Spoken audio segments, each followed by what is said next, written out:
So give me an example of a time when you really realized how out of control I was. You had been told by your doctor that you needed to make sure you're getting enough calcium or something.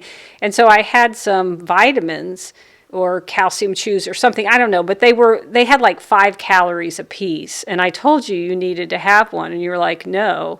I'm like, "What do you mean no? That it's too many calories." And I just remember I was so frustrated, probably yelled at you like, "This is crazy. You need this to be healthy."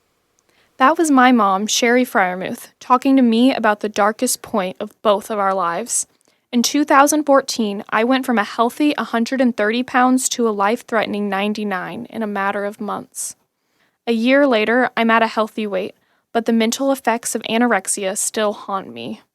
Now I realize that society's misconceptions about disordered eating have harmed my recovery by making me feel ashamed. Eating disorder specialist Beth Parker says one of the worst misconceptions about eating disorders is that they're self-inflicted. When there isn't enough education, enough knowledge about it, it becomes this, why don't you just eat? It just seems so easy for people to just say, why don't you just eat? When you don't understand what the eating disorder is about. I was ashamed of my anorexia because society was screaming, "This is your fault." Sometimes I felt like my loved ones agreed, which only pulled me farther away. I think you just feel like, it's just eating. So if they get hungry, they should just eat. Or if they get tired, they should just stop exercising. You know that there's something wrong, but you think that's just weird, How could that be that difficult? I felt that attitude overwhelmingly from all of those around me.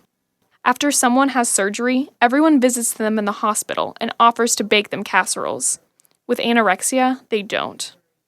Most people haven't experienced eating disorders close enough to know that people with mental illness deserve the same support as people with physical illness. After going through it with you, I realized that, it's really no different than having the flu, right? There's certain things that just happen to your body that you really don't have any control over. When my mom came to this conclusion, I felt as if a weight had been lifted off my shoulders. For most of the time I was starving myself, I wanted to stop. But it took months to get the disease to loosen its hold on me, because my eating disorder was controlling me, not the other way around. My eating disorder was not a choice.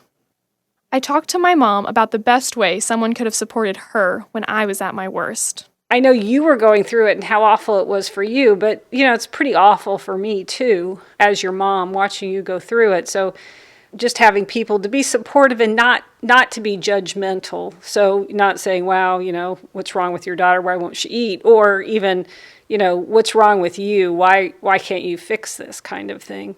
Beth offers the best advice of all for eating disordered individuals and their supporters. So it's really important to educate yourself, reach out, find help, and be compassionate and be supportive.